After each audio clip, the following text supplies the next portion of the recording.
Parliamo ancora di carnevale e lo facciamo analizzando un'altra delle manifestazioni più famose che si tiene in Sardegna.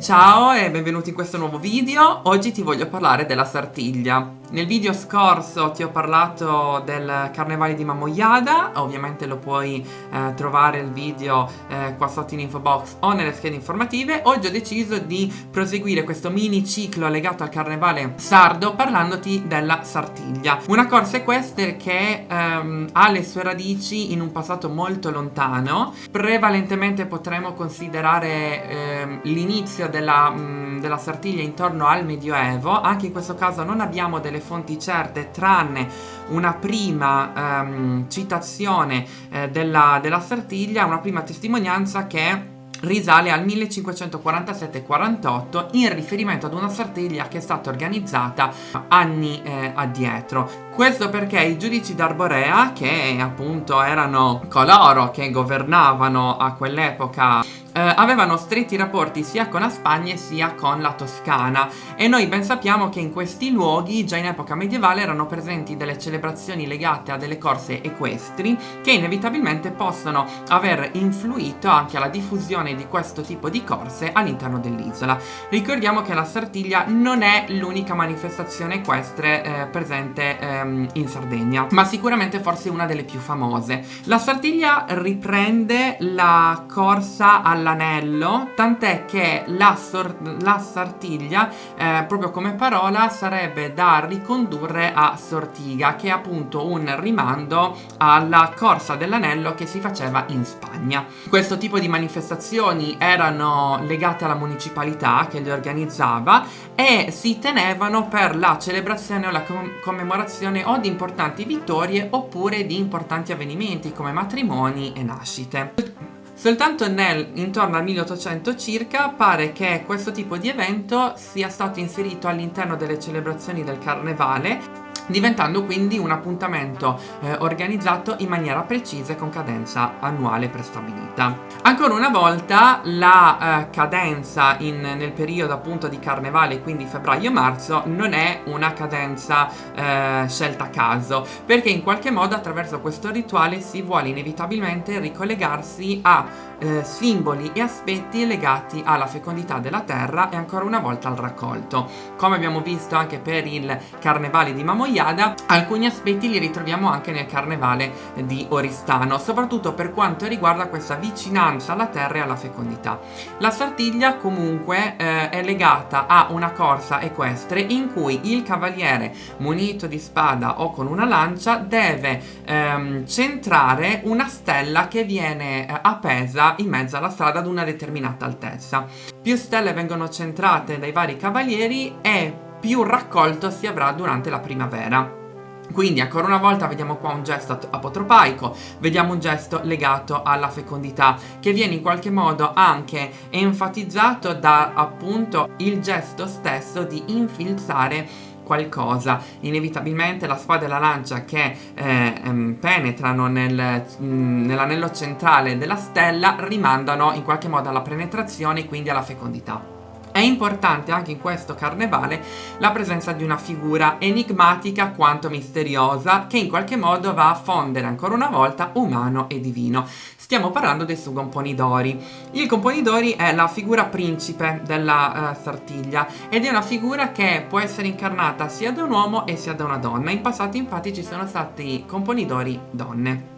La figura del Componidore è una figura, anche in questo caso, caratterizzata da un determinato abbigliamento che in qualche modo rimanda ad abbigliamenti tradizionali. Il vestito è costituito da pantaloni in pelle, da una candida camicia di coglietto, una giacca anch'essa in pelle che sul davanti si allunga come una sorta di gonnellino e che ricorda, se vogliamo, anche gli abiti degli artigiani, mentre l'elemento principale ancora una volta è la maschera misteriosa, che è una maschera chiara, in questo caso, dai tratti abbastanza androgini, che viene legata sul capo e completa appunto tutto questo travestimento un ricco velo ricamato che appunto viene legato sul capo e scende sulle spalle, e per completare un cilindro nero. Gli elementi che costituiscono questa maschera sono degli elementi ancora una volta estremamente androgini, nel senso che vengono inseriti elementi maschili ed elementi femminili, e questo fa sì che anche la figura del componidori, soprattutto durante la vestizione, che è legata ad un rituale estremamente codificato compiuto dalle Massayedas e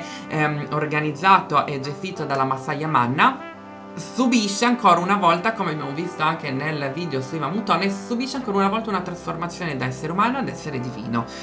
Tant'è che la vestizione del suo componidori avviene su una tavola, perché il componidori, una volta che ha completato la sua vestizione, non può toccare terra. Questo per in qualche modo enfatizzare ancora una volta la sua natura divina, ma soprattutto per in qualche modo distaccarlo da qualcosa di basso e potremmo dire anche pericoloso, che spesso viene appunto associato alla terra. Quindi un essere divino che acquista i suoi principali poteri appunto con questa maschera misteriosa, che in qualche modo cela l'identità reale del suo componidori per farlo diventare altro. Un oggetto che viene associato ovviamente a suo componidori è Sabipia de Maio, un doppio mazzo di fiori che ha una valenza ancora una volta apotropaica, ancora una volta richiama la fecondità e la primavera, che viene utilizzato da suo componidori per benedire la folla. È interessante notare come il componidori, nel momento in cui viene vestito e si issa sul cavallo senza toccare terra, deve uscire dalla casa in stile campidanese, quindi con la loggia che l'ha ospitato fino a quel momento. Deve uscire dal portone, e per uscire dal portone acquista una posizione supina. In questa posizione supina molti storici ci hanno ritrovato ancora una volta il rimando ad una sorta di morte e rinascita che era tipica dei rituali, come abbiamo detto, dionisiaci nel video precedente, ma nello stesso tempo anche di rituali legati alla celebrazione della primavera, che quindi vedevano un passaggio tra la morte e la rinascita, che era tipica appunto del ciclo delle stagioni. Il componidori è in qualche modo nominato dai gremi. Esistono due gremi, quello dei falegnami artigiani e quello dei contadini. Ognuno ha un suo componidori e ognuno corre in diversi momenti. Uno la corsa di un determinato componidori legata a queste corporazioni di mestieri, chiamiamole così, vengono fatte rispettivamente la domenica e il martedì di carnevale. E diciamo che i due componidori legati agli artigiani falegnami e ai contadini hanno pochi cambiamenti per quanto riguarda l'abito. Il più vistoso è sicuramente quello della maschera, che quello dei contadini ha una maschera più scura, più color terra ocra, mentre quello dei falegnami ha invece un colore più chiaro. Su componidori non è l'unico che appunto si cimenta nella corsa alla stella, ma ci sono anche tanti altri cavalieri.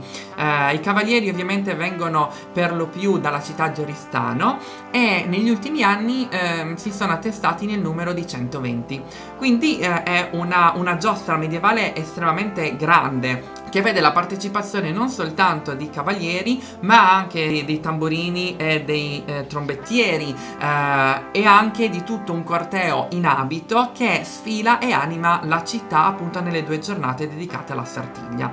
La nomina dei suoi componidori da parte dei gremi viene fatta la sera del 2 febbraio, il giorno della Candelora. Come vedete, la ritualità che ancora una volta accompagna questo tipo di manifestazione è strettamente legata a giornate che inevitabilmente hanno una valenza simbolica nel carnevale, ancora una volta legata alla ciclicità delle stagioni. In questo mio video io ti ho voluto parlare in maniera anche molto superficiale della Sartiglia, dandoti quelle che sono le principali informazioni che forse ti possono servire utili per capire meglio questo tipo di manifestazione, che come abbiamo visto risulta essere un unicum, nel senso che è molto lontano da tutto ciò che riguarda lo sberleffo e la satira, che sono tipici di tantissimi altri carnevali presenti appunto nella nostra contemporaneità. Il tutto viene sempre rimandato ad un rituale, a una ritualizzazione, a una celebrazione di qualcosa e nello stesso tempo anche ad una forte simbologia che ha sicuramente dei rimandi a un passato ancestrale che purtroppo non sempre riusciamo poi a interpretare correttamente. Personalmente io sono stato un po' di anni fa anche alla Sartiglia, è stata un'esperienza bellissima. C'è un'atmosfera durante la Sartiglia estremamente piacevole, estremamente ottimista anche, e la folla tra l'altro partecipa attivamente, appunto con esultanza al raggiungimento appunto dell'obiettivo, appunto della cattura di questa stella. Tra l'altro io ero anche vicino appunto a dove era appesa questa stella ed è stato un'esperienza davvero molto bella e molto suggestivo. Poi la maschera e le maschere utilizzate per questo tipo di giostra sono delle maschere che a me piacciono molto perché hanno i tratti antropomorfi, però sono dei tratti antropomorfi molto, come ti ho già detto, androgini, e per questo risultano essere molto misteriosi sia per le espressioni che vengono plasmate in queste maschere, ma appunto perché sono estremamente affascinanti. Ti consiglio sicuramente di visitare appena sarà possibile uno di questi carnevali che ti ho presentato in uno di questi video. Purtroppo quest'anno, che è il 2021, non penso che questo tipo di manifestazioni possano aver luogo per appunto i limiti che la pandemia ci sta inevitabilmente imponendo. Però ecco, speriamo di poter riuscire a ritornare ad assistere alla Sartiglia il prima possibile. Detto questo, io aspetto ovviamente i tuoi commenti per sapere che cosa ne pensi di questo particolare carnevale, di questa particolare celebrazione, e lo puoi fare nei commenti qua sotto. Ovviamente io ti aspetto anche sui miei social che trovi sempre linkati in info box, che sono Facebook, Instagram, Pinterest, ma puoi trovarmi anche sul mio sito internet, che è appunto www.fusticale.com. Se ti è piaciuto questo video mi farebbe molto piacere che tu ti iscrivessi, e se non vuoi perdere i nuovi video puoi anche cliccare la campanella per rimanere sempre aggiornato su video e soprattutto su nuove dirette che verranno ospitate su questo canale. Detto questo, io ti ringrazio per l'attenzione, ti do appuntamento al prossimo video, ciao e a presto.